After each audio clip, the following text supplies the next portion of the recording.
ಓಂ ಶುಕ್ಲಾಂಬರಧರಂ ವಿಷ್ಣುಂ ಶಶಿವರ್ಣಂ ಚತುರ್ಭುಜಂ ಪ್ರಸನ್ನವದನಂ ಧ್ಯಾಯೇತ್ ಸರ್ವವಿಘ್ನೋಪಶಾಂತಯೇ. ಗುರುರ್ಬ್ರಹ್ಮ ಗುರುರ್ವಿಷ್ಣು ಗುರುದೇವೋ ಮಹೇಶ್ವರಃ. ಗುರು ಸಾಕ್ಷಾತ್ ಪರಂ ಬ್ರಹ್ಮ ತಸ್ಮೈ ಶ್ರೀ ಗುರುವೇ ನಮಃ. ಕೃಷ್ಣಂ ನಾರಾಯಣಂ ವಂದೇ ಕೃಷ್ಣಂ ವಂದೇ ವ್ರಜಪ್ರಿಯಂ ಕೃಷ್ಣಂ ದ್ವೈಪಾಯನಂ ವಂದೇ ಕೃಷ್ಣಂ ವಂದೇ ಪೃಥಾಸುತಂ. ನಾವು ಘೋರ ಕುಂಬಾರನ ಕಥೆಯನ್ನು ಹೋದ ವಾರದಲ್ಲಿ ಕೇಳಿದ್ದೀವಿ. ಕುಂಬಾರನ ಕತೆ, ಇದೇ ರೀತಿ ಇನ್ನೊಂದು ಕುಂಬಾರನ ಕತೆ ಕೂಡ ಇದೆ ಭಕ್ತಮಾಲದಲ್ಲಿ, ಅಂದರೆ ಭಕ್ತ ವಿಜಯದಲ್ಲಿ ಇನ್ನೊಂದು ಕುಂಬಾರನ ಕತೆ. ಈ ಕುಂಬಾರ ವೃತ್ತಿಯನ್ನೇ ಭಗವಂತನಿಗೋಸ್ಕರ ಬಿಟ್ಬಿಟ್ನಂತೆ. ಮತ್ತು ಅವನು ಆ ಕುಂಬಾರದ ವೃತ್ತಿ ಅಲ್ಲದೆ ಅವನು ವೈರಾಗ್ಯವನ್ನು ಎಷ್ಟು ಚೆನ್ನಾಗಿ ತೋರಿಸ್ಕೊಟ್ಟಿದ್ದಾನೆ. ಭಕ್ತಿಯ ಮುಂದೆ ಭಕ್ತಿಯನ್ನು ಪಾಲಿಸೋದಕ್ಕೆ ತಾನು ವೈರಾಗ್ಯವನ್ನು ಆಲಂಗಿಸಿ ಆ ವೈರಾಗ್ಯವನ್ನು ಎಷ್ಟು ನೇಮೆ ನಿಷ್ಠೆಯಿಂದ ಪಾಲಿಸ್ತಾನೆ ಅನ್ನೋ ಕಥೆಯನ್ನು ರಾಕ ಕುಂಬಾರ ಅಂತ ಒಬ್ಬ ಕುಂಬಾರನ ಕಥೆಯನ್ನು ನಾವು ಕೇಳಬೇಕು. ಈ ಭಕ್ತರ ಕಥೆ ಶ್ರೇಣಿ ಏನು ನಾವು ಕೇಳ್ತಾ ಇದ್ದೀವಿ, ಭಕ್ತರ ಕಥೆ ಎಲ್ಲ ಸಾಮಾನ್ಯವಾಗಿ ನಡೆದಿರೋದು ಮಹಾರಾಷ್ಟ್ರ ರಾಜ್ಯದಲ್ಲಿ. ಆ ಮಹಾರಾಷ್ಟ್ರ ರಾಜ್ಯದಲ್ಲಿ ಅನೇಕ ಸಂತರು ಇದ್ದಾರೆ. ಈ ಸಂತರೆಲ್ಲ ಅವರ ಭಕ್ತಿಯ ಪರಾಕಾಷ್ಠೆಯನ್ನು ನಮಗೆ ತೋರಿಸ್ಕೊಟ್ಟಿದ್ದಾರೆ. ಈ ಭಕ್ತಿ ಅನ್ನೋದು ನಮ್ಮಲ್ಲಿದ್ದರೆ ನಮಗೆ ಏನು ಬೇಕಿದ್ರೂ ಸಾಧಿಸೋದಕ್ಕೆ, ಆ ಮುಕ್ತಿ ಅನ್ನೋದನ್ನು ಯಾವುದು ನಾವು ಆ್ಯಕ್ಚುಲಿ ಪ್ರತಿಯೊಂದು ಜೀವ ಯಾವುದಿದೆ ನಮ್ಮಲ್ಲಿ, ಈ ಪ್ರತಿಯೊಂದು ಮನುಷ್ಯ ಯಾರಿದ್ದಾರೆ ನಾವು ಹಂಬಲಿಸ್ಬೇಕಿರೋದು ಮುಕ್ತಿಗೋಸ್ಕರ. ಆದರೆ ಇಲ್ಲಿ ಏನಾಗೋಗಿದೆ, ನಾವು ಹಂಬಲಿಸೋದು ಏನಕ್ಕೆ ಅಂದರೆ ದುಡ್ಡು ಬೇಕು, ನನಗೆ ಹಣಕಾಸು ಬೇಕು, ನನಗೆ ಜನ ಬೇಕು, ಅದು ಬೇಕು ಇದು ಬೇಕು ಅಂತ ನಾವು ಆ್ಯಕ್ಚುಲಿ ಏನು ಬೇಡೋ ಅದ್ರ ಹಿಂದೆ ನಾವು ಓಡೋಗ್ತಾ ಇದ್ದೀವಿ. ಆದರೆ ನಮಗೆ ಬೇಕಿರೋದು ನಮ್ಮ ಜೀವನದ ಉದ್ದೇಶ. ಪ್ರತಿಯೊಂದು ಜೀವ ಈ ಭೂಮಿಯಲ್ಲಿ ಹುಟ್ಟಿದಾಗ ಅದ್ರ ಉದ್ದೇಶವೇನಾಗಿರಬೇಕು ಅಂದರೆ ಮುಕ್ತಿ. ಯಾಕಂದರೆ ಚತುರ್ವಿಧ ಪುರುಷಾರ್ಥಗಳಲ್ಲಿ ನಾವು ಹೇಳೋದು ಕಡೆಯಲ್ಲಿ ಬರೋದು ಮುಕ್ತಿ. ಧರ್ಮ ಅರ್ಥ ಕಾಮ ಮೋಕ್ಷ. ಮೋಕ್ಷ ಅಂದಾಗ ಮುಕ್ತಿ. ನಮ್ಮ ಈ ಆತ್ಮಕ್ಕೆ ಮುಕ್ತಿ ಸಿಗಬೇಕು, ಮೋಕ್ಷ ಸಿಗಬೇಕು. ಆ ಮೋಕ್ಷವನ್ನು ನಾವು ಹಂಬಲಿಸ್ಬೇಕಂತೆ. ಆದರೆ ನಾವೇನು ಮಾಡ್ತೀವಿ, ಆ ಮೋಕ್ಷವನ್ನು ಬಿಟ್ಟು ಬೇರೆದಕ್ಕೆ, ನನಗೆ ಮನೆ ಬೇಕು, ನಂಗೆ ಅದು ಬೇಕು ಇದು ಬೇಕು, ನಂಗೆ ಜನ ಬೇಕು, ಅವರು ಇವರು ಅದೇ ಕುರ್ಚಿ ಬೇಕು, ಹಂಗೆ ಬೇರೆ ಬೇರೆ ಆಸಕ್ತಿಯನ್ನು ಇಟ್ಕೊಂಡು ನಮ್ಮ ಮೋಕ್ಷ ಮಾರ್ಗ ಏನು ನಾವು ಹುಡ್ಕೊಂಡು ಹೋಗಬೇಕು ಅದನ್ನು ಬಿಟ್ಬಿಡ್ತೀವಿ, ಬೇರೆದನ್ನು ನಾವು ಹಂಬಲಿಸ್ತೀವಿ. ಇದನ್ನು ಈ ಭಕ್ತರ ಕತೆ, ಭಕ್ತ ವಿಜಯ ಕತೆ ನಾವು ಯಾಕೆ ಅದನ್ನು ನಾನು ಅರಸ್ಕೊಂಡಿದ್ದು ಅಂದರೆ, ನಮ್ಮಲ್ಲಿ ಆ ಭಕ್ತಿ ಹುಟ್ಟಬೇಕು ಮತ್ತು ನಮ್ಮಲ್ಲಿ ಆ ಭಕ್ತಿ ಮೂಡಬೇಕು ಅಂದರೆ ಈ ಭಕ್ತರ ಕಥೆಯನ್ನು ಕೇಳಿಸ್ಕೊಂಡ್ರೆ ಆ ಭಗವಂತನಲ್ಲಿ ನಮಗೆ ಭಕ್ತಿ ಮೂಡುತ್ತಂತೆ. ಅದಕ್ಕೋಸ್ಕರ ಈ ರಾಕ ಕುಂಬಾರನ ಕಥೆಯನ್ನು ನಾನು ಇವತ್ತೇ ಹೇಳೋದಕ್ಕೆ ಪ್ರಾರಂಭಿಸ್ತೀನಿ. ಈ ರಾಕ ಕುಂಬಾರನ ಕತೆ ನಮಗೆ ಅಷ್ಟು ನೆನಪಿಲ್ಲದೆ ಇರಬಹುದು, ಯಾಕಂದರೆ ನಾವು ಅದನ್ನು ಅಷ್ಟು ಕೇಳಿಸ್ಕೊಳ್ದೇ ಇರ್ಬೋದು. ಘೋರ ಕುಂಬಾರನ ಕತೆ ರಾಜ್ಕುಮಾರ್ ಅವ್ರ ಪಿಕ್ಚರ್ ನೋಡಿ ನಮ್ಗೆ ಅದು ಗೊತ್ತಿದೆ. ಈ ರಾಕ ಕುಂಬಾರನ ಕತೆ ಕೂಡ ಅತಿ ಪ್ರಸಿದ್ಧವಾಗಿದೆ. ಅದು ಮಹಾರಾಷ್ಟ್ರದಲ್ಲಂತೂ ತುಂಬ ಪ್ರಸಿದ್ಧವಾಗಿದೆ. ಇಲ್ಲಿ ನಾವು ಈ ಕಥೆಯನ್ನು ಕೇಳಿಸ್ಕೊಳ್ಳೋಣ.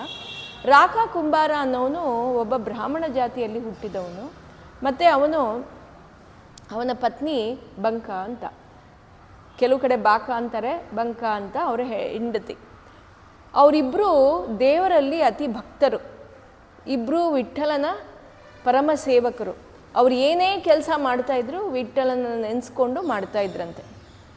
ಈ ರಾಕ ಮಡಿಕೆಗಳನ್ನೆಲ್ಲ ಮಾಡಿ ಇಡೋದು.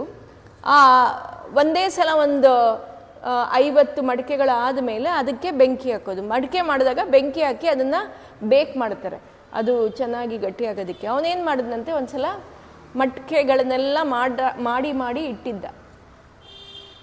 ಅದನ್ನು ಒಟ್ಟಿಗೆ ಒಂದೇ ಸಲ ಅದನ್ನು ಬೆಂಕಿಯಲ್ಲಿ ಕುದಿಸಿ ಇದು ಮಾಡೋಕ್ಕೆ, ಹವೆಯಲ್ಲಿ ಇದು ಮಾಡಬೇಕು ಅಂತ ಹೇಳಿ ಇಟ್ಟಿದ್ದ. ಅದೇ ಸಮಯದಲ್ಲಿ ಅಲ್ಲೊಂದು ಬೆಕ್ಕಿತ್ತು. ಆ ಬೆಕ್ಕು ಮರಿಗಳಾಯ್ತಂತೆ. ಆ ಬೆಕ್ಕೇನು ಮಾಡಿತು, ಬಂತು ಈ ರಾಕ ಕುಂಬಾರನ ಮನೆ ಹತ್ರನೇ ಬಂತು. ನೋಡಿಬಿಟ್ಟು ಎಲ್ಲಿ ಆ ಮರಿಗಳನ್ನು ಎಲ್ಲಿ ಜೋಪಾನ ಮಾಡೋದು ಅಂತ ಯೋಚನೆ ಮಾಡಿ ಒಂದು ಮಡಿಕೆ ಒಳಗೆ ಹಾಕಿತ್ತಂತೆ. ಯಾಕಂದರೆ ಅದಕ್ಕೇನು ಗೊತ್ತು ಇವನು ಆಮೇಲೆ ಅದಕ್ಕೆ ಬೆಂಕಿ ಹಾಕ್ತಾನೆ ಅಂತ. ಅದು ಈ ನನ್ನ ಮರಿಗಳೆಲ್ಲ ಈ ಮಡಿಕೆಯಲ್ಲಿದ್ದರೆ ಅದು ಸುರಕ್ಷಿತವಾಗಿರತ್ತೆ ಅಂತ ಹೇಳಿ ಆ ಮಡಿಕೆ ಒಳಗೆ ಇಟ್ಬಿಟ್ಟು ಅದು ಅವತ್ತು ಏನು ಮಾಡ್ತಂತೆ, ಊಟಕ್ಕೆ ಆ ಮರಿಗಳಿಗೆ ಏನಾದರೂ ಊಟ ತಂದು ಕೊಡಬೇಕು ಅಂತ ಊಟ ತಂದು ಕೊಡೋಕ್ಕೆ ಹೋಯ್ತಂತೆ. ಈ ರಾಕ ಕುಂಬಾರನಿಗೆ ಆ ಮಡಿಕೆಗಳೆಲ್ಲ ಇಟ್ಟಿರೋದು ಗೊತ್ತು. ಅವನೇನು ಮಾಡ್ದ, ಎಲ್ಲ ಮಡಿಕೆಗೆ ಬೆಂಕಿ ಹಚ್ಚಿದ. ಬೆಂಕಿ ಯಾಕೆ ಹಚ್ಚಿದ, ಆ ಮಡಿಕೆಗಳೆಲ್ಲ ಅದು ಬೇಕಾಗಬೇಕು, ಅದೆಲ್ಲ ಇದು ಪಕ್ವ ಆಗಬೇಕು ಅಂತ ಹೇಳಿ ಅವನು ಬೆಂಕಿ ಹಚ್ಚಿಬಿಟ್ಟ. ಈ ತಾಯಿ ಬೆಕ್ಕು ಏನು ಹೊರಗಡೆ ಹೋಗಿತ್ತು ಅದು ವಾಪಸ್ ಬಂತಂತೆ. ನೋಡ್ತು, ಎಲ್ಲ ಕಡೆ ನೋಡ್ತು, ಮಡಿಕೆ ಸುತ್ತ ಬೆಂಕಿ. ಅಯ್ಯೋ ಅಂತ ಅದು ಆ ಬೆಕ್ಕಿಗೆ ಮರಿಗಳಿಗೆ ಏನಾಯಿತು ಅಂತ ಹೇಳಿ ಅದು ಚಿಲ್ಲಾಪಿಲ್ಲಿ ಈ ಕಡೆ ಹೋಗೋದು ಆ ಕಡೆ ಹೋಗೋದು, ಜೋರಾಗಿ ಅಳೋದು, ಆರ್ತನಾದ ಅದರದು, ಕಿರ್ಚೋದು. ಬೆಕ್ಕುಗಳ ಹತ್ರ ಹೇಗಿರುತ್ತೆ ಅಂತ ನಿಮ್ಗೆ ಗೊತ್ತಿರ್ಬೋದು. ಆ ಶಬ್ದ ಈ ರಾಕ ಮತ್ತು ಬಂಕ ಅವರ ಇಬ್ಬರು ದಂಪತಿಗಳಿಗೂ ಕೇಳಿಸ್ತಂತೆ. ಕೇಳಿಸಿ ಏನಾಯಿತು, ಈ ಬೆಕ್ಕು ಯಾಕೆ ಇಷ್ಟು ಕೂಗಾಡ್ತಾ ಇದೆ, ಇಷ್ಟು ಅಳ್ತಾ ಇದೆ ಅಂತ ಹೇಳ್ಬಿಟ್ಟು ಹೊರಗಡೆ ಬಂದು ನೋಡುತ್ತಾರೆ. ಈ ಬೆಕ್ಕು ಚಿಲಿಪಿಲಿ ಒದ್ದಾಡ್ತಾ ಇದೆ. ಆವಾಗ ಈ ರಾಕ ಮತ್ತು ಬಂಕಾಗೆ ಅನ್ಸತ್ತಂತೆ, ಓ ಇದ್ರ ಮರಿ ಎಲ್ಲೋ ಇರ್ಬೋದು, ಅದು ಎಲ್ಲೋ ಆ ಮಡಿಕೆ ಒಳಗೆ ಎಲ್ಲೋ ಇರಬೇಕು ಅದಕ್ಕೆ ಅಂತ ಹೇಳಿ ಆವಾಗ ಅವರು ಅಲ್ಲಿ ದೇವರಲ್ಲಿ ಪ್ರಾರ್ಥನೆ ಮಾಡ್ತಾರಂತೆ. ನೀನು ಹೇಗೆ ಪಾಂಡವರನ್ನು ರಾಕ್ಷ ಗೃಹ, ಆ ವ್ಯಾಕ್ಸ್ ಮನೆ, ವ್ಯಾಕ್ಸ್ ಪ್ಯಾಲೇಸ್ ಏನಿತ್ತು ಅಲ್ಲಿ ಅವರು ಸುಡದೇ ಇರೋ ಹಾಗೆ ನೀನು ಹೇಗೆ ಅವ್ರನ್ನ ರಕ್ಷಿಸಿದೆಯಾ, ಹಾಗೆ ಈ ಬೆಕ್ಕಿನ ಮರಿಗಳಿದ್ದರೆ ಆ ಮರಿಗಳನ್ನು ನೀನು ರಕ್ಷಿಸಬೇಕು ಅಂತ ಬೇಡ್ಕೋತಾ ಕೂತ್ಕೊಂಡ್ಬಿಡ್ತಾರಂತೆ ಅಲ್ಲೇ ವಿಠಲನಿಗೆ. ವಿಠಲ, ನಾವು ಮಾಡಿರೋದು ನಮ್ಗೆ ಗೊತ್ತಿಲ್ಲದೆ ಇರೋ ಈ ತಪ್ಪು, ನಾವು ಮಾಡಿರೋ ತಪ್ಪು ಆ ನಮ್ಮ ಬೆಕ್ಕಿಗೆ ಏನೂ ತೊಂದರೆ ಆಗದೆ ಇರೋ ಹಾಗೆ ಆ ಮರಿಗಳು ಏನಿದೆ ಆ ಮರಿಗಳು ಸುರಕ್ಷಿತವಾಗಿ ಬರೋ ಹಾಗೆ ನೀನು ಮಾಡಬೇಕು ಅಂತ ಅಳ್ತಾ ಅಳ್ತಾ ಅವರು ಅಲ್ಲೇ ಬೇಡ್ಕೊಂಡು ಕೂತ್ಕೊಂಡ್ಬಿಟ್ರಂತೆ. ಆ ಬೆಂಕಿ ಅವರು ಎಷ್ಟು ಘೋರವಾಗಿ ಹಾಕಿರ್ತಾರಂತೆ, ಅದು ಒಂದು 2 ದಿನ ಆ ಬೆಂಕಿ ಉರಿಯತ್ತೆ, 2 ದಿನ ಉರಿಯತ್ತಂತೆ. ಆ ಬೆಕ್ಕು ಅಲ್ಲಿ ಒದ್ದಾಡಿ ಅದು ಅಲ್ಲಿ ಸುಸ್ತಾಗಿ ಬಿದ್ದೋಗಿರುತ್ತೆ. ಇವರು ಕೂಡ ಅಲ್ಲೇ ದೇವರನ್ನ ಪ್ರಾರ್ಥನೆ ಮಾಡ್ತಾ ಹಾಗೆ ಕೂತಿರ್ತಾರಂತೆ. ಅವಳು ಹೆಂಡತಿ ಹೇಳ್ತಾಳಂತೆ, ಏನಾಗತ್ತೆ ಕಣ್ರಿ, ಹೀಗಾಗೋಯ್ತಲ್ಲ, ನಮ್ಮ ಕಡೆಯಿಂದ ಅದು ಘೋರ ಅನರ್ಥ ಆಗೋಯ್ತಲ್ಲ, ಏನಾಗತ್ತೆ? ಅದಕ್ಕೆ ರಾಕ ಹೇಳ್ತಾನಂತೆ, ಏನೂ ಯೋಚನೆ ಮಾಡಬೇಡ, ನಾನು ಭಗವಂತನಲ್ಲಿ ಈ ಬೇಡಿಕೆಯನ್ನು ಇಡ್ತಿದ್ದೀನಿ, ನನ್ನ ಬೇಡಿಕೆಯನ್ನು ಇಟ್ಟಿದ್ದೀನಿ. ಅವನು ನಮಗೆ ಆ ಬೆಕ್ಕಿನ ಮರಿಗಳು ಸುರಕ್ಷಿತವಾಗಿ ವಾಪಸ್ ಕೊಟ್ಟರೆ ನಾನು ಈ ಜೀವನವನ್ನು ವೈರಾಗ್ಯಕ್ಕೆ ತೊಗೊಂಡು ಹೊರಟೋಗ್ತೀನಿ. ನಾವೆಲ್ಲರೂ ವೈರಾಗ್ಯಕ್ಕೆ ಹೊರಟೋಗೋಣ. ಈ ಜೀವನದ ಏನು ಮೆಟೀರಿಯಲಿಸ್ಟಿಕ್ ನೀಡ್ಸ್ ಏನಿದೆ, ನಾವೇನು ಈ ಧನ ಸಂಪತ್ತು ಅದನ್ನು ನಾವು ಪಡೆಯೋಕ್ಕೆ ಏನು ಆಸೆ ಪಡ್ತೀವಿ ಅದನ್ನು ಬಿಟ್ಬಿಟ್ಟು ನಾವು ವೈರಾಗ್ಯ ಜೀವನವನ್ನು ಪಾಲಿಸೋಣ ಅಂತ ಹೇಳ್ಕೊಂಡು ಬೇಡ್ಕೋತಾ ಇರ್ತಾರಂತೆ. ಹೀಗೆ ಬೇಡ್ಕೊಂಡು 2 ದಿನ ಊಟ ತಿಂಡಿ ಏನೂ ಇಲ್ಲ, ಇಬ್ಬರು ಊಟ ತಿಂಡಿ ಮಾಡದೆ ಹಾಗೆ ಸುಸ್ತಾಗಿ ಅಲ್ಲೇ ಕೂತಿರ್ತಾರಂತೆ. ಮುಂದಿನ ದಿವಸ ಏನಾಗುತ್ತೆ, ಆ ಬೆಂಕಿ ಎಲ್ಲ ತಣ್ಣಗಾಗತ್ತೆ, ಆರತ್ತೆ, ಬೆಂಕಿ ಎಲ್ಲ ತಣ್ಣಗಾಗತ್ತೆ. ಎಲ್ಲ ಈ ರಾಕ ಮತ್ತು ಬಂಕ ಎದ್ಬಿಟ್ಟು ಆ ಮಡಿಕೆಗಳೆಲ್ಲ ಯಾವ್ಯಾವ್ದೇನಿದೆ ಎಲ್ಲ ಎತ್ತಿ ಇಡ್ತಾ ಇರ್ತಾರಂತೆ, ನೋಡ್ತಾ ಇರ್ತಾರಂತೆ. ಆ ಬೆಕ್ಕು, ಆ ಮರಿ ಏನಿತ್ತು, ತಾಯಿ ಬೆಕ್ಕು ಏನಿತ್ತು ಅದು ಎದ್ದು ಬಂತಂತೆ, ಏನಾಗಿದೆ ನೋಡ್ಬೇಕೆ. ಅವ್ರ ಹಿಂದೆನೇ ಇತ್ತಂತೆ. ಇವರೆಲ್ಲ ಮಡಿಕೆಗಳನ್ನು ಒಂದೊಂದು ತೆಗೆದು ಇಡ್ತಾ ಇದ್ದಾರೆ. ಅದರಲ್ಲಿ ಒಂದು ಮಡಿಕೆ ಮಾತ್ರ ಅದೇನು ಹವೇನೇ ಆಗಿರ್ಲಿಲ್ವಂತೆ, ಅದು ಹಾಗೆ ಒರಿಜಿನಲ್ ಹೇಗಿತ್ತು ಹಾಗೆ ಇತ್ತಂತೆ. ರಾಕನಿಗೆ ಇದೇನು ಅಂತ ಒಳಗೆ ನೋಡ್ತಾನೆ, ಅದರಲ್ಲೆಲ್ಲ ಬೆಕ್ಕಿನ ಮರಿಗಳು ಸುರಕ್ಷಿತವಾಗಿ ಹಾಗೇ ಇತ್ತಂತೆ. ಆ ಒಂದು ಮಡಿಕೆಯನ್ನು ತೆಗೆದು ಈ ಕಡೆ ಇಟ್ಟಿದ ತಕ್ಷಣ ಆ ಬೆಕ್ಕಿನ ಮರಿಗಳೆಲ್ಲ ಎದ್ದು ಓಡ್ ಬಂತಂತೆ ಹೊರಗಡೆ. ಆ ತಾಯಿ ಎಲ್ಲ ಮರಿಗಳನ್ನು ಎತ್ಕೊಂಡು ಆಲಂಗಿಸಿ ಅದು ಆ ಕಡೆ ಕೊಟ್ಟೋಯ್ತಂತೆ. ಆಗ ರಾಕ ಮತ್ತು ಬಂಕ, ಭಗವಂತ ನಮ್ಮ ಬೇಡಿಕೆಯನ್ನು ನೀನು ಪೂರ್ತಿ ಮಾಡಿದ್ಯಾ, ನಿನ್ನಲ್ಲಿ ನಾವು ಶರಣಾಗಿದ್ದಕ್ಕೆ ನೀನು ನಮ್ಮನ್ನು ರಕ್ಷಣೆ ಮಾಡಿದ್ಯಾ, ನಿನ್ನ ರಕ್ಷಣೆಯ ಹೊಣೆ ನಮ್ಮ ಮೇಲಿದೆ. ನಾವು ಈ ಜೀವನದ ಏನು ನಾವು ನಿಮಗೆ ಮಾತು ಕೊಟ್ಟಿದ್ವಿ ವೈರಾಗ್ಯವನ್ನು ಸ್ವೀಕರಿಸ್ತೀವಿ ಅಂತ, ನಾವು ಇವಾಗ ವೈರಾಗ್ಯವನ್ನು ಸ್ವೀಕರಿಸ್ತೀವಿ ಅಂತ ಹೇಳಿ ಅವರಲ್ಲಿದ್ದ ಎಲ್ಲ ಆ ಗುಡಿಸಲಲ್ಲಿ ಏನು ಅಂದರೆ ಜಾಸ್ತಿ ದುಡ್ಡು ಏನು ಇರಲಿಲ್ಲ ಅವರಲ್ಲಿ, ಅದೇನಿತ್ತು ಆ ಆಹಾರಗಳು ಧಾನ್ಯಗಳು ಏನಿದೆ ಅದನ್ನೆಲ್ಲ ಅಡುಗೆ ಮಾಡಿ ಬರೋ ಜನರಿಗೆಲ್ಲ, ಅಲ್ಲಿ ಬಂದಿದ್ದ ಸಂತರು ಯಾರ್ಯಾರಿದ್ರು ಅವ್ರಿಗೆಲ್ಲ ಊಟ ಕೊಟ್ಬಿಟ್ಟು ಅವ್ರಿಗೂ ಏನು ಬೇಕೋ ಅದನ್ನೆಲ್ಲ ಊಟ ಮಾಡಿಬಿಟ್ಟು ಗಂಡ ಹೆಂಡತಿ ಅವ್ರಿಗೊಂದು ಮಗಳು ವಂಕ ಅಂತ ಅವ್ರು 3 ಜನ ಆ ಮನೆಯನ್ನು ಬಿಟ್ಟು ಕಾಡಿಗೆ ಹೊಟ್ಟೋದ್ರಂತೆ. ಮನೆಯನ್ನು ಬಿಟ್ಟು ಕಾಡಿಗೆ ಹೋದ್ರಂತೆ. ಹಾಗೆ ಅಲ್ಲಿ ಕಾಡಲ್ಲಿ ಏನಿದೆ ಆ ಗುಡಿಸಲನ್ನು ಒಂದು ಗುಡಿಸಲು ಕಟ್ಕೊಂಡು ಕಾಡಲ್ಲಿ ಜೀವನ ಹೇಗೆ ಸಾಗಿಸ್ತಾ ಇದ್ರು ಅಂದರೆ, ಅವರು ಆ ಒಣಗಿದ ಮರದ ಕೊಂಬೆಗಳು ಏನು ಬಿದ್ದಿತ್ತು, ಯಾವುದು ಬಿದ್ದಿತ್ತು ಅದನ್ನು ಮಾತ್ರ ತಗೊಂಡು ಹೋಗಿ ಮಾರಿ ದುಡ್ಡು ಪಡ್ಕೊಂಡು ಜೀವನ ನಡೆಸ್ತಾ ಇದ್ರಂತೆ. ಯಾವ ಮರವನ್ನು ಕಡಿತಾ ಇರಲಿಲ್ಲ, ಯಾವ ರಂಬೆಗಳನ್ನು ಕಡಿತಾ ಇರಲಿಲ್ಲಂತೆ. ಯಾವುದು ಬಿದ್ದಿದೆ ಅದನ್ನು ಮಾತ್ರ ಎತ್ಕೊಂಡು ಹೋಗೋದು. ಮತ್ತು ರಾಕ ಈಗ ಮತ್ತೆ ಇನ್ನಷ್ಟು ಹುಷಾರಾದನಂತೆ. ರಾಕ ಬಂಕ ಎಲ್ಲ ನಡೆಯುವಾಗಲ ಕೂಡ ಯಾವುದಾದ್ರೂ ಕ್ರಿಮಿ ಕೀಟಗಳು ಇಲ್ಲ ಹುಳಗಳು ಅದ್ರ ಮೇಲೆ ಕಾಲು ಎಲ್ಲಿ ಇಟ್ಬಿಡ್ತೀನೋ ಅಂತ ಆ ಕಾಡಲ್ಲಿ ಹುಷಾರಾಗಿ ನಡ್ಕೊಂಡು ಹೋಗೋದು, ಹುಷಾರಾಗಿ ಬರೋದು. ಮತ್ತು ಬಿದ್ದಿರೋ ಕಡೆಗೆ ಇದು ಏನು ಮರದ ಕೊಂಬೆಗಳಿತ್ತು ಅದನ್ನು ಮಾತ್ರ ಎತ್ಕೊಂಡೋಗಿ ಮಾರೋದು. ಹೀಗೆ ದುಡ್ಡು ಏನು ಸಿಗತ್ತೆ ಅದರಲ್ಲಿ ಏನು ಸಿಗತ್ತೆ ಅದನ್ನು ತಿನ್ನೋದು, ಅಷ್ಟೇ ಮಾಡ್ತಾ ಇದ್ದಿದ್ದು. ಆ ಮಗಳು ಕೂಡ ತಂದೆ ತಾಯಿ ಏನು ಹೇಳ್ತಾ ಇದ್ರು ಅದನ್ನೇ ಪಾಲಿಸ್ತಾ ಇದ್ಲಂತೆ. ಅವಳು ಕೂಡ ಅಷ್ಟೇ ವೈರಾಗ್ಯ ಜೀವನವನ್ನು ನಡೆಸ್ತಾ ಇದ್ರು.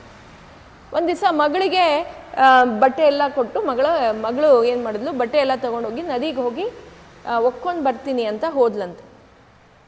ನಾಮದೇವ ಅಂತ ಒಬ್ಬ ಸಂತರಿದ್ರು ಮಹಾರಾಷ್ಟ್ರದಲ್ಲಿ, ಅವರು ಕೂಡ ಪ್ರಸಿದ್ಧರಾದವರು. ನಾಮದೇವರಿಗೆ ಒಬ್ಬಳು ಮಗಳಿದ್ಲು.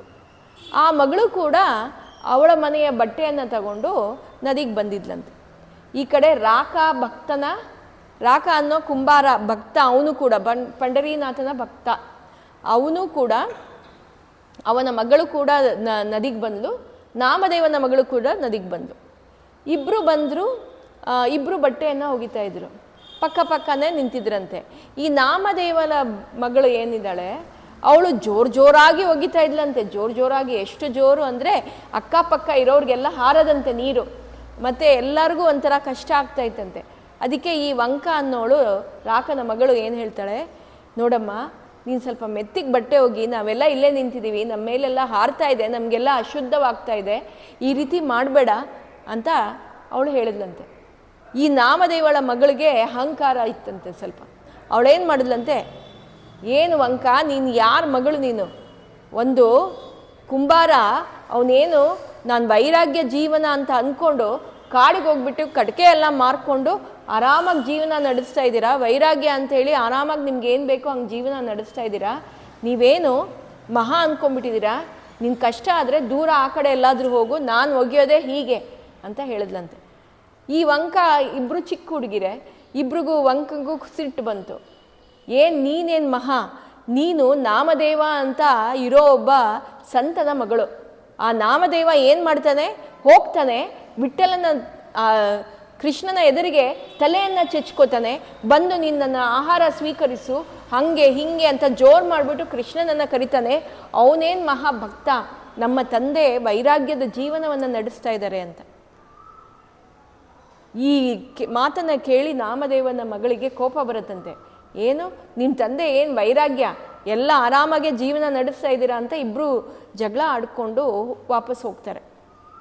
ಈ ನಾಮದೇವನ ಮಗಳು ಮನೆಗೆ ಬಂದುಬಿಟ್ಟು ಅಪ್ಪನ ಹತ್ರ ಜೋರಾಗಿ ಹೇಳ್ತಾಳಂತೆ, ನೋಡು ಆ ರಾಕನ ಮಗಳು ನನಗೆ ಹೀಗೆ ಹೇಳ್ತಾನೆ, ನೀನೇನು ಮಹಾ, ನೀನು ತಲೆ ಚೆಚ್ಕೊಂಡು ಕೃಷ್ಣನನ್ನು ಕರೆದಿದ್ದೀಯಂತೆ, ಅವ್ರ ತಂದೆ ವೈರಾಗ್ಯ ಜೀವನದಲ್ಲೇ ಭಕ್ತಿಯಿಂದ ಇದ್ದಾರಂತೆ, ಅವರೇ ಆರಾಮಾಗಿದ್ದಾರಂತೆ ಅಂತ ಹೇಳ್ತಾರಂತೆ. ಈ ಮಾತು ಕೇಳಿಸ್ಕೊಂಡು ನಾಮದೇವನಿಗೆ ಕಷ್ಟ ಆಯ್ತಂತೆ. ಹೌದಾ, ನಾನು ಕೃಷ್ಣನಿಗೆ ತೊಂದರೆ ಕೊಟ್ಟು ನಾನು ಅವನಿಗೆ ಬ್ಲ್ಯಾಕ್ ಮೇಲ್ ಮಾಡಿ ಅವನನ್ನು ಕರೆಸ್ಕೋತಾ ಇದ್ದೀನ? ಹೌದಾ, ಈ ರಾಕ ಅನ್ನೋನು ತುಂಬ ವೈರಾಗ್ಯದ ಜೀವನ ನಡೆಸಿ ದೇವನ ಭಕ್ತನಾಗಿದ್ದಾನ, ಏನಿದು ಕತೆ ತಿಳ್ಕೋಬೇಕು ಅಂತ ಅವನು ಅಲ್ಲಿಂದ ಸೀದಾ ಪಂಡರಪುರಕ್ಕೆ ಬಂದು ಅದೇ ವಿಠ್ಠಲನ ಮಂದಿರಕ್ಕೆ ಬಂದು ವಿಠ್ಠಲನ ಹತ್ರ ಅವನ ಹತ್ರ ಮಾತಾಡ್ತಾ ಇದ್ನಂತೆ. ವಿಠ್ಠಲ ಬಂದ್ಬಿಟ್ಟು, ವಿಠ್ಠಲ ಏನಿದು, ನನ್ನಿಂದ ಪರಮ ಭಕ್ತ ಒಬ್ಬ ಇದ್ದಾನಂತೆ ರಾಕ ಅನ್ನೋನು, ಅವನು ವೈರಾಗ್ಯದ ಜೀವನವನ್ನು ನಡೆಸ್ತಾ ಇದ್ದಾನಂತೆ, ಅವನು ಯಾರು, ಅದ್ಯಾರು ಅವನು ಅಷ್ಟು ಪರಮ ಭಕ್ತನ ನಿನಗೆ ಅಂತ ಕೇಳ್ತಾನಂತೆ. ಅದಕ್ಕೆ ವಿಠ್ಠಲ ಹೇಳ್ತಾನಂತೆ, ಖಂಡಿತ ಅವನು ನನ್ನ ಪರಮ ಭಕ್ತ, ಆ ವೈರಾಗ್ಯ ಅನ್ನೋ ಪದಕ್ಕೆ ಅನುಗುಣವಾಗಿ ಅವನ ಜೀವನವನ್ನು ನಡೆಸ್ತಾ ಇದ್ದಾನೆ. ಅವ ರೀತಿ ಅವನಲ್ಲಿರುವಷ್ಟು ವೈರಾಗ್ಯ ಯಾರೆಲ್ಲೂ ಇಲ್ಲ, ನಾನು ಯಾವ ಭಕ್ತನಲ್ಲೂ ನಾನು ಕಂಡಿಲ್ಲ ಅಂತ ಹೇಳ್ತಾನಂತೆ. ಇದನ್ನು ಕೇಳಿ ನಾಮದೇವನಿಗೆ ತಡ್ಕೊಳಕ್ಕಾಗಲಿಲ್ಲ. ನನಗಿಂತ ಅವನಿನ್ನೂ ಮೇಲ ಅಂತ ಹೇಳಿ ಅವನೇನು ಹೇಳ್ತಾನಂತೆ, ವಿಠಲ ನನಗೆ ನಿನ್ನ ಭಕ್ತನ ದರ್ಶನವನ್ನು ತೋರಿಸು, ನನಗೆ ಅವನು ಯಾವ ರೀತಿ ವೈರಾಗ್ಯ ಜೀವನವನ್ನು ಪಾಲಿಸ್ತಾ ಇದ್ದಾನೆ ಅದನ್ನು ನಾನು ನೋಡಬೇಕು ಅದನ್ನು ನೀನು ನಂಗೆ ತೋರಿಸ್ಕೊಡು ಅಂತ ಕೇಳ್ತಾನಂತೆ. ಆವಾಗ ವಿಠ್ಠಲ ಏನು ಮಾಡ್ತಾನಂತೆ, ರುಕ್ಮಿಣಿಯನ್ನು ಕರೆದು, ರುಕ್ಮಿಣಿ ನೀನು ಬಾ, ಹೋಗಿ ನಮ್ಮ ಭಕ್ತನನ್ನು ಕಾಡಿನಲ್ಲಿ ಹೋಗಿ ನೋಡ್ಕೊಂಬರೋಣ ಬಾ ಅಂಥೇಳಿ ನಾಮದೇವನನ್ನು ಕರ್ಕೊಂಡು, ರುಕ್ಮಿಣಿಯನ್ನು ಕರ್ಕೊಂಡು ವಿಠ್ಠಲ 3 ಜನ ಕಾಡಿಗೆ ಬರ್ತಾರೆ. ಎಲ್ಲಿ? ಆ ರಾಕ ಕುಂಬಾರ ಎಲ್ಲಿದ್ದಾನೆ ಆ ಕಾಡಿಗೆ ಬರ್ತಾರೆ. ಅಲ್ಲಿಗೆ ಬಂದು ನೋಡ್ತಾ ಇದ್ರೆ ಎಲ್ಲರೂ ಮರದ ಹಿಂದೆ ನಿಂತ್ಕೊಂಡು ನೋಡ್ತಾ ಇರ್ತಾರಂತೆ. ರಾಕ ನಡ್ಕೊಂಡು ಹೋಗ್ತಾ ಇದ್ದಾನೆ, ಅವನ ಗುಡಿಸ್ಲು ಬಿಟ್ಟು ನಡ್ಕೊಂಡು ಹೋಗ್ತಾ ಇದ್ದಾನೆ. ಹೆಜ್ಜೆ ಇಡುವಾಗ ಹುಷಾರಾಗಿ ಹೆಜ್ಜೆ ಇಡ್ತಾನಂತೆ. ಎಲ್ಲಿ ಯಾವ ಕ್ರಿಮಿಯ ಮೇಲೆ ಕಾಲಿಡ್ತೀನೋ ಅಂತ ಹೇಳಿ ಹುಷಾರಾಗಿ ಕಾಲಿಟ್ಟು ಒಂದೊಂದು ಹೆಜ್ಜೆ ಇಡುವಾಗಲೂ ವಿಠಲ ವಿಠಲ ವಿಠಲ ಅಂದ್ಕೊಂಡು ಒಂದೊಂದು ಹೆಜ್ಜೆ ಇಡೋದು. ಇಟ್ಟು ಮೆತ್ತಿಗೆ ಹೋಗ್ತಾನಂತೆ. ಹೋಗ್ತಾ ಇರೋದನ್ನು ನೋಡಿ ಆಗ ರುಕ್ಮಿಣಿ ಹೇಳ್ತಾಳಂತೆ, ಇವನು ವೈರಾಗ್ಯ ಜೀವನ ನಡೆಸ್ತಾ ಇದ್ದಾನಲ್ಲ, ಈ ವೈರಾಗ್ಯ ಜೀವನವನ್ನು ನಾನು ಪರೀಕ್ಷೆ ಮಾಡಬೇಕು ಅಂತೇಳಂತೆ. ವಿಠ್ಠಲ ಹೇಳ್ತಾನಂತೆ, ಮಾಡು, ನಿನ್ನ ಪರೀಕ್ಷೆ ಏನಿದೆ ಅದು ಅಂತ. ಅವಳ ಕೈಯಲ್ಲಿ ಒಂದು ಕಂಕಣವಿತ್ತಂತೆ, ಒಂದು ಕಡಗ, ಚಿನ್ನದ ಕಡಗ. ಆ ಕಡಗ ಎಂಥದ್ದು ಅಂದರೆ ಸಾಕ್ಷಾತ್ ದೇವತೆಗಳ ಜ್ಯುವೆಲರ್ ಗೋಲ್ಡ್ ಸ್ಮಿತ್ ಯಾರಿದ್ದಾರೆ ಅವರು ಮಾಡಿರುವಂಥ, ಬ್ರಹ್ಮದೇವನಿಗಿಂತ ಒಳ್ಳೆಯ ಸೃಷ್ಟಿಕರ್ತನಾದ ಒಬ್ಬ ಜ್ಯುವೆಲರ್ ಅವನು ಮಾಡಿರುವಂಥ ಕಡಗವನ್ನು ತೆಗೆದು ಹೇಳ್ತಾಳಂತೆ, ಇದನ್ನು ನಾನು ಹೋಗಿ ಆ ಕಟ್ಕೆಗಳ ಮಧ್ಯೆಯಲ್ಲಿ ಹಾಕ್ತೀನಿ. ನಿನ್ನ ರಾಕ ನಿಜವಾಗ್ಲೂ ವೈರಾಗ್ಯವಿದ್ದರೆ ಈ ಚಿನ್ನದ ಕಡಗವನ್ನು ಅವನು ಎತ್ಕೋತಾನೋ ಎತ್ಕೊಳ್ಳಲ್ವ ನೋಡೋಣ ಅಂತ ಹೇಳ್ತಾಳಂತೆ. ವಿಠ್ಠಲ ಹೇಳ್ತಾನೆ, ನಿನ್ನ ಪರೀಕ್ಷೆ ನೀನು ಮಾಡು, ನನ್ನ ಭಕ್ತನ ಮೇಲೆ ನನಗೆ ಪೂರ್ತಿ ನಂಬಿಕೆ ಇದೆ ಅಂತ ಹೇಳ್ತಾನಂತೆ. ಸರಿ ಅಂತ ಹೇಳಿ ಅವಳು ಹೋಗ್ಬಿಟ್ಟು ಆ ಕಡಕೆಗಳ ಮಧ್ಯದಲ್ಲಿ ಅದನ್ನು ಇಡ್ತಾಳೆ, ಆ ಕಡಗವನ್ನು ಇಡ್ತಾಳಂತೆ. ಈ ರಾಕ ಬಂದು ಎಲ್ಲ ಬಿದ್ದಿರೋ ಕಟ್ಕೆಗಳನ್ನು ಮಾತ್ರ ಅವನು ತಗೊಳ್ಳೋದು. ಇಲ್ಲಿ ಬಂದು ನೋಡ್ತಾನೆ, ಒಂದು ಕಡೆ ಫುಲ್ ಕಟ್ಕೆಗಳಿರುತ್ತೆ, ಅಲ್ಲಿ ನೋಡ್ತಾನೆ ಒಂದು ಕಟ್ಕೆಗಳ 2 ಮಧ್ಯ ಸಂಧ್ಯದಲ್ಲಿ ಈ ಚಿನ್ನದ ಕಡಗ ಏನಿದೆ ಅದು ಫಳಫಳ ಹೊಡಿತಾ ಇರುತ್ತಂತೆ. ಫಸ್ಟ್ ಏನು ಮಾಡ್ತಾನೆ, ಆ ಕಟ್ಟಿಗೆಯನ್ನು ಎತ್ಕೋತಾನಂತೆ. ಆ ಚಿನ್ನದ ಇದನ್ನು ನೋಡ್ಬಿಟ್ಟು, ಅಯ್ಯೋ ಇದು ಚಿನ್ನ, ಇದು ನಮಗೆ ಸಿಕ್ಕಿದ್ರೆ ಇನ್ನೂ ಕಷ್ಟ ಅಂಥೇಳಿ ಅಲ್ಲಿದ್ದಿದ್ದು ಮಣ್ಣು ಅದ್ರ ಮೇಲೆ ಹಾಕ್ತಾ ಇರ್ತಾನಂತೆ. ಹೆಂಡತಿ ದೂರದಿಂದ ನೋಡ್ತಾ ಇದ್ದಾಳೆ. ಬಂಕಾಗಿ ಗೊತ್ತಾಯಿತು ಗಂಡ ಏನು ಮಾಡ್ತಾ ಇದ್ದಾನೆ. ಈ ಮಣ್ಣನ್ನು ಮಣ್ಣಲ್ಲೇ ಮುಚ್ತಾ ಇದ್ದೀರಾ, ಯಾಕೆ ಹಿಂಗೆ ಮಾಡ್ತಾ ಇದ್ದೀರಾ ಅಂತ. ಅದಕ್ಕೆ ರಾಕನಿಗೆ ಖುಷಿ ಆಗತ್ತಂತೆ. ಈ ಚಿನ್ನದ ಆಭರಣವನ್ನು ಅವಳು ನೋಡಿ ಅದಕ್ಕೂ ಮಣ್ಣು ಅಂತಿದ್ದಾಳಲ್ಲ ಅಂತ ಅವನಿಗೆ ಖುಷಿಪಟ್ಟು, ನಿನ್ನಂಥ ಹೆಂಡತಿ ಪಟ್ಕೊಂಡಿರೋದಕ್ಕೆ ನಾನು ಧನ್ಯನು ಅಂತ ಹೇಳಿ ಆ ಕಟ್ಟಿಗೆ ಏನು ಆ ಚಿನ್ನದ ಆಭರಣದ ಮೇಲಿತ್ತು ಇದೂ ಕೂಡ ನನಗೆ ಬೇಡ ಅಂಥೇಳಿ ಆ ಕಟ್ಟಿಗೆ ಅಲ್ಲೇ ಬಿಟ್ಬಿಟ್ಟು ಬೇರೆ ಕಡೆ ಹೋಗ್ತಾನಂತೆ. ಇದನ್ನು ನೋಡಿ ನಾಮದೇವನಿಗೆ ಸಂತೋಷವಾಗತ್ತಂತೆ, ರುಕ್ಮಿಣಿಗೂ ಕೂಡ ಸಂತೋಷವಾಗತ್ತಂತೆ. ನೀನು ಹೇಳಿದ್ದು ನಿಜವಾದ ಮಾತು, ಇವನು ಪರಮ ವೈರಾಗಿ, ಇವನಿಗೇನೂ ಬೇಡ, ಇವನಿಗೆ ಅಂಥ ಒಳ್ಳೆಯ ಚಿನ್ನದ ಆಭರಣ ಅದನ್ನು ಎತ್ತಿ ಕೂಡ ಅವನು ನೋಡಿಲ್ಲ ಅಂತ ಹೇಳ್ತಾರಂತೆ. ಹೀಗೆ ಅವರು ನಾಮ ಸಂಕೀರ್ತನೆ ಆ ಕಟ್ಕೆಗಳನ್ನೆಲ್ಲ ತಗೊಂಡೋಗಿ ಒಂದು ಕಡೆ ಇಟ್ಟು ಮಾರೋದಿತ್ತಲ್ಲ, ಮಾರೋದಕ್ಕೆ ಹೋಗದೆ ಅದನ್ನೆಲ್ಲ ಆರಿಸಿ ಇಟ್ಟಿರ್ತಾರೆ. ನಾಮ ಸಂಕೀರ್ತನೆ, ವಿಠ್ಠಲನ ನಾಮ ಸಂಕೀರ್ತನೆಯನ್ನು ಮಾಡ್ತಾ ಇರ್ತಾರಂತೆ. ನಾಮ ಸಂಕೀರ್ತನೆ ಮಾಡುವಾಗ ಬೇಕಂತ ಪಂಡರಿನಾಥ ಏನು ಮಾಡ್ತಾನೆ, ಆ ಕಟ್ಟಿಗೆಗೆ ಅವರ ಗುಡಿಸ್ಲಿಗೆ ಬೆಂಕಿ ಹಚ್ತಾನಂತೆ. ಮುಂಚೆನೇ ಅವ್ರ ಬಡಪಾಯಿಗಳು ಏನೂ ಇರಲಿಲ್ಲ ಗುಡಿಸ್ಲಲ್ಲಿ, ಅವ್ರಿಗೇನು ಸಿಗ್ತಿತ್ತು ಅದರಲ್ಲಿ ಒಂದಿಷ್ಟು ಅಡುಗೆ ಮಾಡ್ಕೊಂಡು ತಿಂತಾಯಿದ್ರು. ಗುಡಿಸ್ಲಿಗೆ ಬೆಂಕಿ ಹಚ್ತಾನಂತೆ. ಆ ಬೆಂಕಿ ಹಚ್ಚಿದ್ದನ್ನು ಬೆಂಕಿ ಹತ್ತಿರೋದು ಮಗಳು ನೋಡ್ತಾಳಂತೆ. ತಂದೆ ತಾಯಿ ನಾಮ ಸಂಕೀರ್ತನೆಯಲ್ಲಿ ತೊಡಗಿದ್ದಾರೆ. ಅವಳು ಓಡಿ ಬಂದು ತಂದೆ ತಾಯಿಗೆ ಹೇಳ್ತಾರಂತೆ, ಅಪ್ಪ ಮನೆಗೆ ಗುಡಿಸ್ಲಿಗೆ ಬೆಂಕಿ ಬಿದ್ದೋಗಿದೆ, ಏನು ಮಾಡೋದು ಅಂತ. ಆಗ ಇಬ್ಬರು, ನಾವು ಈಗ ನಾಮ ಸಂಕೀರ್ತನೆಯಲ್ಲಿದ್ದೀವಿ, ಗುಡಿಸ್ಲಿಗೆ ಎಲ್ಲ ಸುಟ್ಟೋಯ್ತಮ್ಮ ಕೇಳ್ತಾರಂತೆ. ಹ್ಞೂ ಸುಟ್ಟೋಯ್ತು, ಇನ್ನೇನಾದರೂ ಉಳಿದಿದೆಯಾ? ಹೌದು, ಒಂದು ನಾವು ಮಂಚ, ಅದೇನು ಆ ಹಳೆ ಕಾಲದ್ದು ಮಂಚದ ಥರದ್ದು ಅದು ಏನು ಹೊರಗಡೆ ಇಟ್ಟಿದ್ದೀವಿ ಅದೊಂದು ಸುಟ್ಟಿಲ್ಲ. ಅದೊಂದು ಸುಟ್ಟಿಲ್ವಾ? ಅದನ್ನು ಬೆಂಕಿಗೆ ಹಾಕ್ಬಿಡು ಅಂತ ಹೇಳ್ತಾರಂತೆ. ಅದನ್ನು ಬೆಂಕಿಗೆ ಹಾಕ್ಬಿಟ್ಟು ಬಂದುಬಿಡು ಅಂತ. ಅವಳು ಅದನ್ನೂ ಹಾಕ್ಬಿಟ್ಟು ಬಂದು ಅವರು ಕೂತ್ಕೊಂಡು ಮತ್ತೆ ಆ ನಾಮ ಸಂಕೀರ್ತನೆಯಲ್ಲಿ ಅವರು ತೊಡಗಿಸ್ಕೋತಾರೆ. ಅದನ್ನು ಅವ್ರು ಏನು ದಿವಸ 1-2 ಗಂಟೆ ನಾಮ ಸಂಕೀರ್ತನೆ ಮಾಡ್ತಾ ಇರ್ತಾರೆ, ಅದನ್ನು ಬಿಡದೆ ಅವತ್ತು ಚಾಚು ತಪ್ಪದೆ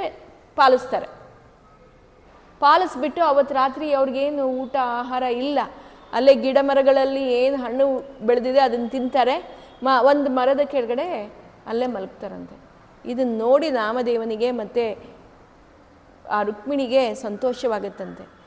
ನೀನು ಹೇಳಿದ್ದು ನಿಜ, ಇವನು ನಿಜವಾದ ವೈರಾಗಿ, ಮತ್ತು ಇವನಿಗೆ ಇವನಲ್ಲಿ ಇರುವಂಥ ಭಕ್ತಿ ಮತ್ತು ನೇಮನಿಷ್ಠೆ ನಮಗೆ ಬೇರೆ ಕಡೆ ನೋಡೋದಕ್ಕಾಗಲ್ಲ ಅಂತ ಹೇಳಿ ಆ ರಾತ್ರಿ ಅವರೆಲ್ಲ ಮಲಗಿರ್ತಾರಲ್ಲ, ಬೆಳಗ್ಗೆ ಏಳುವಷ್ಟಿಗೆ ಆ ಗುಡಿಸ್ಲು ಏನು ಸುಟ್ಟೋಗಿತ್ತು ಅದು ಮತ್ತೆ ಅಲ್ಲಿ ನಿರ್ಮಾಣವಾಗಿತ್ತಂತೆ. ಆ ವಿಠಲನ ಲೀಲೆಯಲ್ಲಿ ಆ ಗುಡಿಸ್ಲು ಮತ್ತೆ ಅಲ್ಲೇ ನಿಂತಿತ್ತಂತೆ.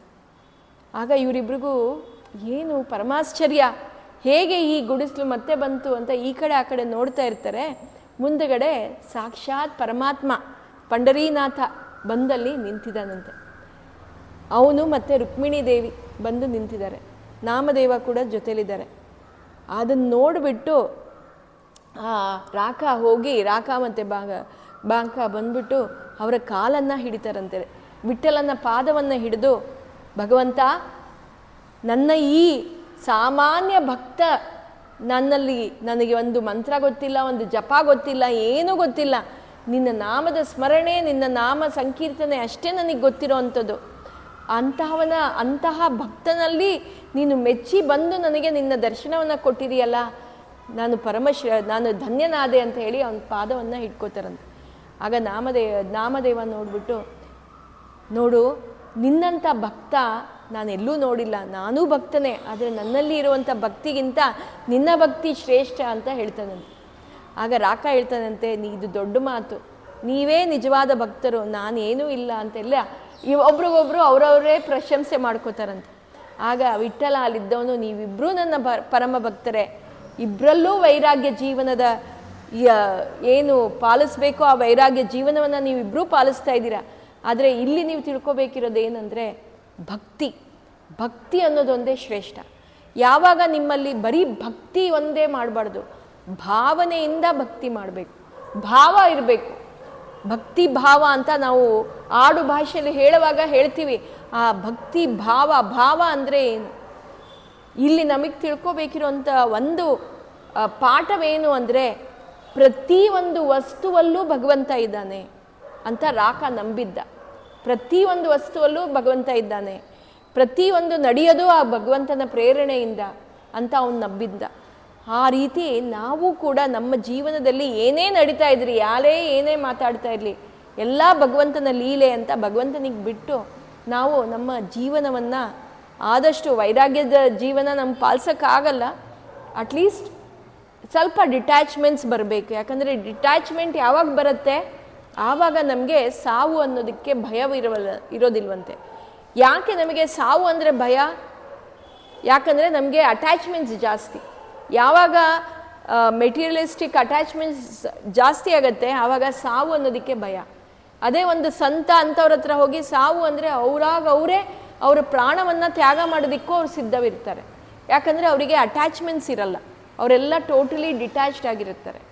So detachments should become part of our life. ಅದು ನಮ್ಮಲ್ಲಿ ನಾವು ಮಾಡ್ಕೊಳ್ಳೋದು ಕಷ್ಟ. ಆದರೆ ಆ ಭಗವಂತನ ನಾಮದ ಸಂಕೀರ್ತನೆ ಮಾಡ್ತಾ ಇದ್ದರೆ ನಮ್ಮಲ್ಲಿ ಆ ವೈರಾಗ್ಯ ಭಾವನೆ ಉಂಟಾಗೋದಕ್ಕೆ ಶುರುವಾಗತ್ತಂತೆ. ಆದ್ದರಿಂದ ಈ ರಾಕ ಕುಂಬಾರನ ಕಥೆಯನ್ನು ನಾವು ಕೇಳಿಸ್ಕೋಬೇಕು. ರಾಕ ಕುಂಬಾರನಿಗೆ ಭಗವಂತ ದರ್ಶನವನ್ನು ಕೊಟ್ಟು ಅವನ ಜೀವನವನ್ನು ಉದ್ಧಾರ ಮಾಡಿದ ಅಂತ ಹೇಳಿ ಈ ರಾಕ ಮತ್ತು ಬಾಂಕ ಮತ್ತು ವಾಂಕ, ಇದರಲ್ಲಿ ಇನ್ನೊಂದು ಏನಂದರೆ, ಅವರ ಸಂಸಾರದಲ್ಲಿ ಒಬ್ಬೊಬ್ಬರಲ್ಲಿ ತುಂಬ ಅನ್ಯೋನ್ಯತೆ ಇತ್ತಂತೆ. ಒಬ್ಬರು ಹೇಳಿದ್ದನ್ನು ಇನ್ನೊಬ್ಬರು ಬಿಟ್ಕೊಡ್ತಾ ಇರಲಿಲ್ಲ. ಅವ್ರ ತಂದೆ ಏನು ವೈರಾಗ್ಯದ ಜೀವನ ಪಾಲಿಸ್ತಾ ಇದ್ರು, ಅದೇ ರೀತಿ ಮಗಳು ಕೂಡ ವೈರಾಗ್ಯ ಜೀವನ, ಹೆಂಡತಿ ಕೂಡ ವೈರಾಗ್ಯ. ಯಾಕಂದರೆ ಗಂಡ ಏನೂ ಬೇಡ ಅಂತ ಹೇಳಿದ ತಕ್ಷಣ ಬಂದು. ಹೀಗೆ ಒಂದ್ಸಲ ಇನ್ನೊಂದು ಘಟನೆ ಹೇಳೋದು ಮರೀತು. ಏನು ಅಂದರೆ, ಅವನು ಬಟ್ಟೆ ಏನೂ ತೊಗೊಂಡು ಬಂದಿಲ್ಲ. ಯಾಕಂದರೆ ಗುಡಿಸ್ಲೆಲ್ಲ ಅವನ ಮನೆ ಏನಿತ್ತು ಅದನ್ನು ಹಾಗೆ ಬಿಟ್ಟು ಬಂದಿದ್ದಂತೆ. ಹೀಗೆ ಬರುವಾಗ ಒಮ್ಮೆ ಅವನಿಗೆ ಬಟ್ಟೆ ಒಂಚೂರು ಬೇಕಿತ್ತು ಮುಚ್ಕೊಳ್ಳೋಕ್ಕೆ, ತನ್ನ ಅಂಗಗಳನ್ನು ಮುಚ್ಕೊಳ್ಳೋದಕ್ಕೆ ಬೇಕಿತ್ತು. ಒಬ್ಬ ದರ್ಜಿ ಅಂದರೆ ಹೊಲಿಯೋ ಟೈಲರ್ ಅಂಗಡಿ ಮುಂದೆ ಬರ್ತಾನಂತೆ. ಅಲ್ಲಿ ಚಿಂದಿ ಬಟ್ಟೆಗಳು ಬಿದ್ದಿತ್ತಂತೆ. ಆ ದರ್ಜಿ ಏನಂದರೆ ತುಂಬ ಜಿಪುಣ, ಅವನಿಗೆ ಆ ಚಿಂದಿ ಬಟ್ಟೆ ಕೂಡ ಬಿಟ್ಕೊಡೋದಕ್ಕೆ ಇಷ್ಟ ಇರಲಿಲ್ಲ. ಈ ರಾಕ ಕುಂಬಾರ ಆ ಚಿಂದಿ ಬಟ್ಟೆಯನ್ನು ತಗೊಂಡು ಹೆಂಡತಿಗೆ ಕೊಟ್ಬಿಟ್ಟು, ನೀನು ನಿನ್ನ ಮೈಯನ್ನು ಇದರಲ್ಲಿ ಮುಚ್ಕೋ ಅಂತೆಲ್ಲ ಹೇಳ್ತಾ ಇದ್ದಾಗ, ಆ ರಾಕ ಕುಂಬಾರನ ಈ ಏನವನು ಆ ಚಿಂದಿಯನ್ನು ಆರಿಸ್ತಾ ಇರ್ತಾನೆ, ಅದನ್ನ ನೋಡಿ ಆ ದರ್ಜಿ ಏನು ಹೇಳ್ತಾನಂತೆ, ಈ ಬಟ್ಟೆಯನ್ನೆಲ್ಲ ನೀವು ತಗೋತಾ ಇದ್ದೀರಾ? ಈ ಚಿಂದಿ ಬಟ್ಟೆಯಲ್ಲಿ ನಾವು ಬತ್ತಿ ಮಾಡ್ತೀನಿ, ಬತ್ತಿ ಮಾಡಿ ದೇವರಿಗೆ ದೀಪ ಹಚ್ತೀನಿ. ಈ ಚಿಂದಿ ಬಟ್ಟೆ ಎತ್ಕೋಬೇಡಿ, ಆ ಕಡೆ ತಿಂದಿರೋ ಎಲೆಗಳಿದೆ, ಆ ಎಲೆ ಬೇಕಿದ್ರೆ ನೀನು ತಗೊಂಡು ಹೋಗು ಅಂತ ಹೇಳ್ತಾನೆ. ಆ ರಾಕ ಕುಂಬಾರ ಹೆಂಡತಿಗೆ ಹೇಳ್ತಾನಂತೆ, ಹೌದಾ, ಇದರಲ್ಲಿ ದೇವರಿಗೆ ಬತ್ತಿ ಮಾಡ್ತಾರಂತೆ, ನೀನು ಅದನ್ನು ತೊಗೊಂಬೇಡ, ಬಾ ಅಲ್ಲಿ ಎಲೆಗಳಿದೆ, ಎಲ್ಲ ಎಂಜಿಲಿ ಎಲೆಗಳು, ಅಂದರೆ ತಿಂದು ಬಿಟ್ಟಿರೋ ಎಲೆಗಳು, ಆ ಎಲೆಯಲ್ಲೇ ನಾವು ನಮ್ಮ ಮೈಯನ್ನು ಮುಚ್ಕೊಳ್ಳೋಣ ಅಂತ ಹೇಳಿ ಆ ಎಲೆಯನ್ನು ಎತ್ಕೊಂಡು ಅದನ್ನು ಒದರಿ ಮೈಯನ್ನು ಮುಚ್ಕೋತಾರಂತೆ. ಹೀಗೆ ಅವರ ಭಕ್ತಿಯ ಪರಾಕಾಷ್ಠೆ ಇಷ್ಟಿತ್ತಂತೆ.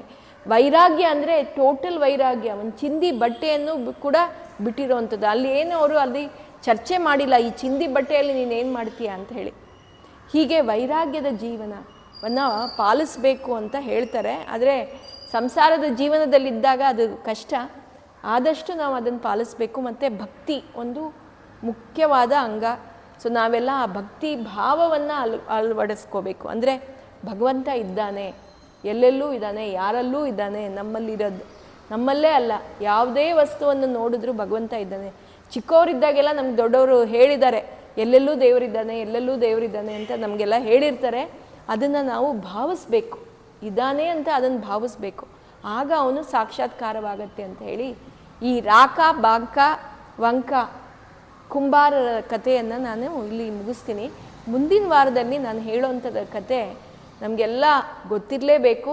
ಸಂತ ನಾಮದೇವನ ಕತೆ ಎಷ್ಟು ಅಂದರೆ, ನಾಮದೇವನ ಕಥೆಯನ್ನು ಕೇಳ್ತಾ ಇದ್ದರೆ ನಮ್ಮಲ್ಲೇ ನಾವು ಮೈ ಮರಿಬೇಕು, ಹಂಗಿದೆ ನಾಮದೇವನ ಚರಿತ್ರೆ.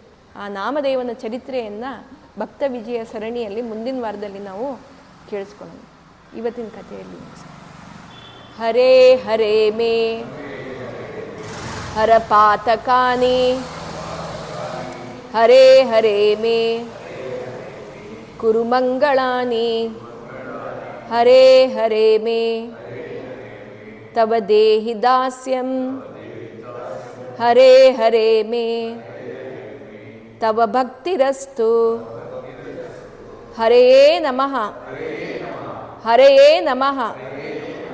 ಶ್ರೀಕೃಷ್ಣಾರ್ಪಣಮಸ್ತು.